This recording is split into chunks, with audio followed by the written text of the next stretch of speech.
Grubby must have run away with it.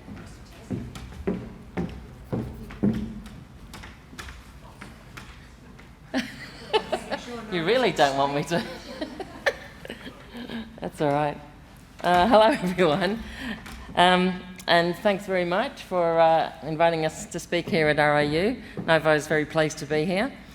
I'm really just going to talk about geology. I've listened to a dozen of the talks today, and there's everything from high-end mining to absolute investor specials, but this is about geology. We've got a few corporate slides at the very end, which we might not get to, given the timing.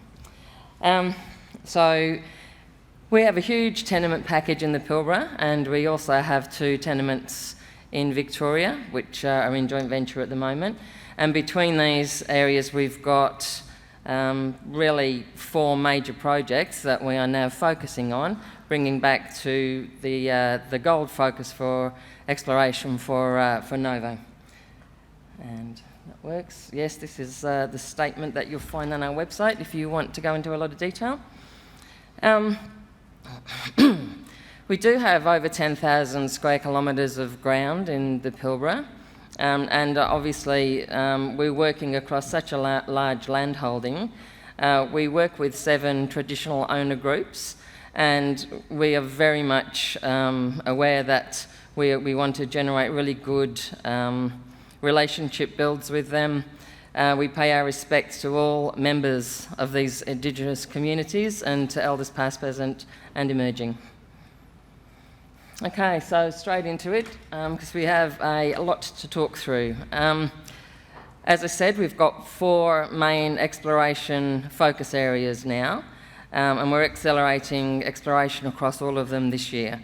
We've had time in the last 2 field seasons to really get on top of the orogenic gold systems in the Pilbara, and now we're really drill ready for most of these programs. The Egina Gold Camp, where Becher is a current and primary focus, we'll talk about in a little bit more detail. We're also developing new ideas in the Mosquito Creek Basin around Nullagine. We have work around the Bellary Dome out of Paraburdoo, and Belltop is our grouped project in Victoria. So most explorationists in the room will know that really it's all about location, location and location. This is a great land holding that we've got in the Pilbara. It's over 10,000 square k's. We've got, let me just get this right. Okay, up in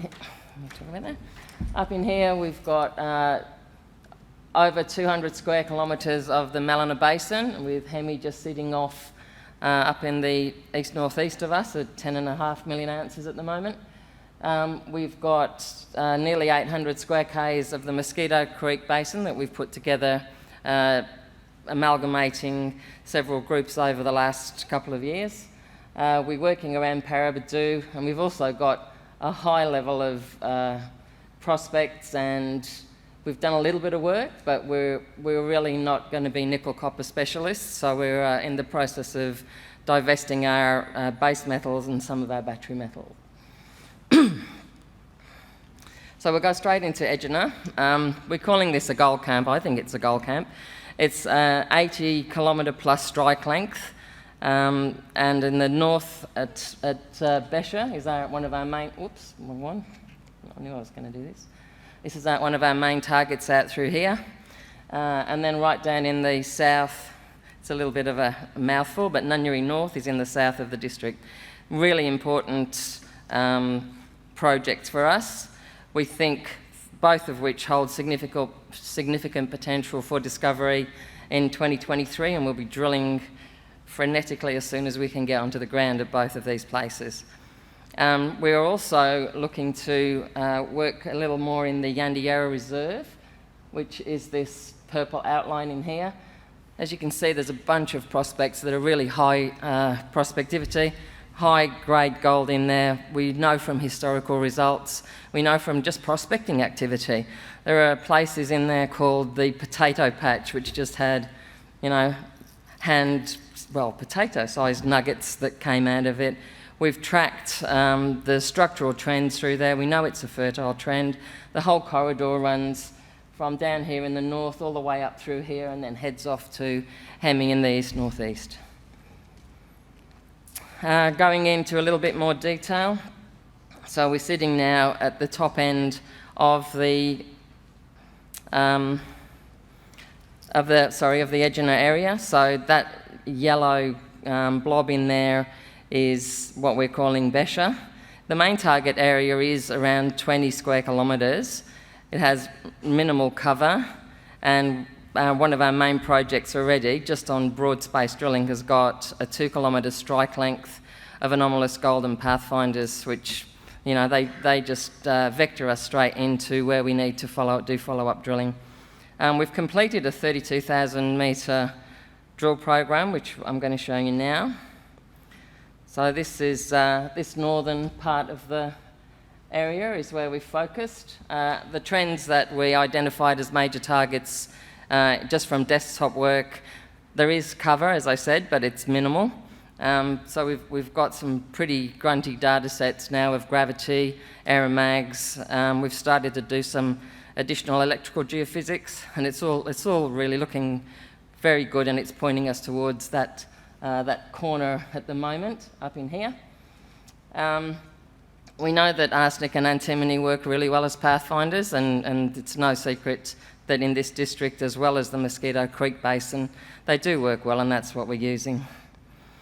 We've got an extra 20,000 or so metres of air-cored follow-up drilling ready to roll with some prospects such as Heckmar, Irvin, Benatti and Low, all ready for drilling. This is really just to show you some of the intercepts. Really good numbers. They need infill, obviously. We started at 640 metre line spacings. We were looking for a kilometre anomaly. We were looking for a Hemi. We've got a series of really interesting east-west structures, as well as this north-south corridor that we really like. And then occasionally you get some really strange things like this intercept here, 4 metres at 3.5 grams silver plus lead plus zinc, on what we think is a big sort of structurally controlled intrusive in here in the middle of Heckmar. So plenty to be going on with, high grade, really high prospectivity as far as I'm concerned, and priority 1 for us. So moving down to the south in this district, in the Egina Gold Camp, we have Nunyerry North. It's been quite difficult physically to access through here.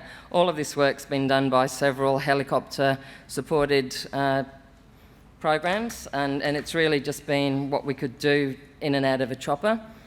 So we've got soil sampling, we've done some prospecting, we've done mapping, we've done rock chip sampling.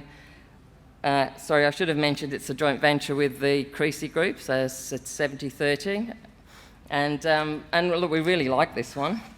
I think this is one of the best soil anomalies I've seen in a very long time. It's coherent, it's got actual samples over 1 gram per tonne, nearly 18 samples over 1 gram per tonne, plus assays up to 2.3 in soil samples, 2.3 grams per tonne. That's just, you know, that's pristine, it's first pass, and we just need to get in there and drill it. So we're very close to having our heritage work for access all cleared, and then we just really need to get the drill rigs in and roll up and drill this thing. The next one, as we move south out of Parabadoo onto the Bellary Dome, we have an option on this tenement here with Bellary Dome JV, Josh and crew, who I think are here today.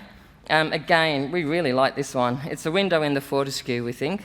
It shows anomalous basement mineralisation. We've found several different styles of gold mineralisation, as well as the Bellary guys are chasing base metals. There's really significant and extensive alteration, which I haven't seen for a long time. So we're chasing this one. We'll have just a quick close-up. So this is the guys mapping, lots of contorted and altered vein systems in altered rocks. Again, great rock chips over ounce dirt. Soil sampling worked really well and identified a gold, silver, lead, antimony anomaly. And we think that the whole thing trends down here, and a bit further, almost a kilometre away, we've got another soil anomaly that seems to be the same thing. So we think that it's just been a little bit masked by cover, really, transported cover. Again, this one's close to really good infrastructure. Parabadoo's really only half an hour or less away, and we're ready to drill it. Got to have a quick drink. You have to give me 30 seconds extra. I'm moving across now then to Nullagine. We've amalgamated nearly 800 square k's of the Mosquito Creek Basin. We all know it's highly prospective. There's gold been found in 40 pits that Millennium mined back for the last decade, including the Golden Eagle pit, which is a fantastic deposit. But now we want more big pits. So we're looking at a new approach. We're looking for extensions to known systems. We're looking for fertile structures. We're looking for new structures, and we're also looking at targets under cover. And this is an example of what we're finding. This is just really from the last year or so. So we've extended the Middle Creek line out here at Finucane. This is the area right here, is where the original Millennium ground finished up. They didn't actually have it, the extension of the tenure through here. So at Finucane we've got around a 5 kilometre extension already in soils. This is an arsenic anomaly, but it's supported by spotty gold. And I think we can probably take that out to almost 10 kilometres of trend to cover. And we're also confirming this additional trend that we have up here at Seychelles. So this one's mosquito, the Middle Creek mosquito in the Mosquito Creek Basin. This one's blue speck, and the Calidus have had a new discovery over here a bit further west, and then Seychelles. So we've got, just to begin with, 15,000 metres of air core looking at targets under cover, looking at these extensions. Need a little bit more work to tidy this up, but we'll be there by the middle of the year, hopefully. Moving over to Victoria, we have 50% interest in both the Malmsbury and the Queen's projects, with GBM and Kalamazoo respectively, in Victoria's Bendigo zone. We have done some work that was already partly in train with the joint venture. We're combining these two projects now under Novo management and into one bigger project we're calling Belltopper. We're building a 3D model of all the information we have. We've got a huge amount of historical work, broad geological modelling, LiDAR, IP lines. Everything's actually pointing towards having a dense network of gold reefs around Belltopper itself, in close proximity to an intrusive that's got gold and alteration all through it. So many targets there coming along in the middle of the year. This is just a summary, and you can read this at your own leisure. Again, this is our board, very supportive board, lots of money going into the ground, well funded. You can look at this yourselves, and this is the take-home proposition. We are a gold-focused explorer. We do have a huge tenement package, and we've got lots of things that we've come across, lots of different add-ons. We've already done a lithium divestment deal. We'll do the same with base metals. We're focusing on gold, but don't be any doubt that we're focusing on gold. We've got an aggressive exploration program, a dominant land holding. We've got 4 major projects that are ready to drill right now, and we want the rigs spinning throughout 2023. And I've got 19 seconds to go. Thank you.